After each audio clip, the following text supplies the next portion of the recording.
আমাদের যে শরীরের যে ত্বক, যে চামড়া, স্কিন, এটা তো শরীরের জন্য একটা নিরাপত্তা প্রহরীর কাজ করে। সমস্ত কিছুই কি করে? আল্লাহ সুবহানাহু ওয়া তাআলা যে আমাদের ত্বক দিয়েছেন, এই ত্বক কিন্তু প্রতি ২৮ দিনে আবার নতুন হয়ে যায়।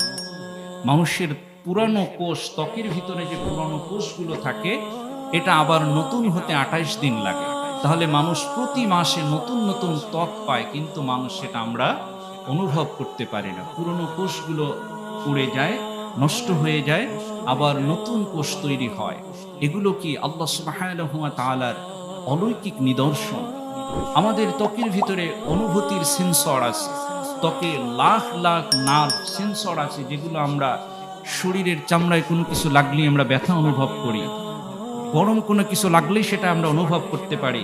ঠান্ডা কোনো কিছু লাগলেই আমরা অনুভব করতে পারি। এটা আল্লাহ সুবহানাহু ওয়া তাআলার পক্ষ থেকে আমাদের চামড়ার উপরে, আমাদের ত্বকে লাগিয়ে দেওয়া এক সেন্সর। এটা আমরা এর মাধ্যমে অনুভব করতে পারি।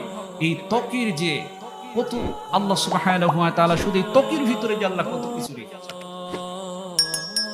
এই ত্বককে আল্লাহ সুবহানাহু ওয়া তাআলা, আমাদের শরীরের যে স্কিন, এটাকে কিন্তু আল্লাহ সুবহানাহু ওয়া তাআলা হাসরের মাঠে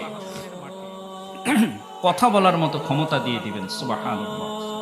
সূরা হামিম সাজদার ২১ নম্বর আয়াত আল্লাহ সুবহানাহু ওয়া তাআলা বলছেন, ওয়াকালু লিজুলুদিহিম লিমা শাহিদতুম আলাইনা। জাহান্নামীরা বলবে যে, হে ত্বক, হে চামড়া, তোমরা কেন আমাদের বিরুদ্ধে সাক্ষ্য দিচ্ছ?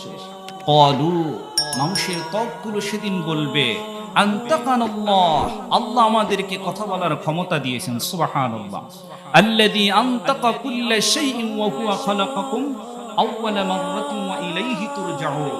আল্লাহ যে সমস্ত সৃষ্টিকে, অন্যান্য প্রাণীকে বা মানুষকে যেভাবে কথা বলার ক্ষমতা দিয়েছেন, বাকশক্তি দিয়েছেন, এই শরীরের স্কিনকেও আল্লাহ পাক হাসরের ময়দানে সাক্ষী দেওয়ার জন্য বাকশক্তি দিয়ে দিবেন। সুবহানাল্লাহ। জাহান্নামীরা সেদিন আল্লাহর নিয়ামতের কয়টা বা বর্ণনা করবে? শুধুমাত্র শরীরের কয়েকটা অঙ্গের কথা আমরা অল্প কিছু বর্ণনা করলাম। আল্লাহ সুবহানাহু ওয়া তাআলা তো কোরআনে আমাদেরকে স্পষ্টই বলছেন, ওয়া ইন তাউদ্দু নি'মাতাল্লাহি লা তুহসুহা ইন্নাল্লাহা লাগফুরুর রাহিম।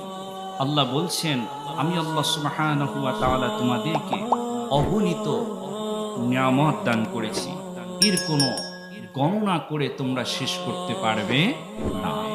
নিশ্চয়ই আমি আল্লাহ তাআলা ক্ষমাশীল এবং পরম দয়ালু।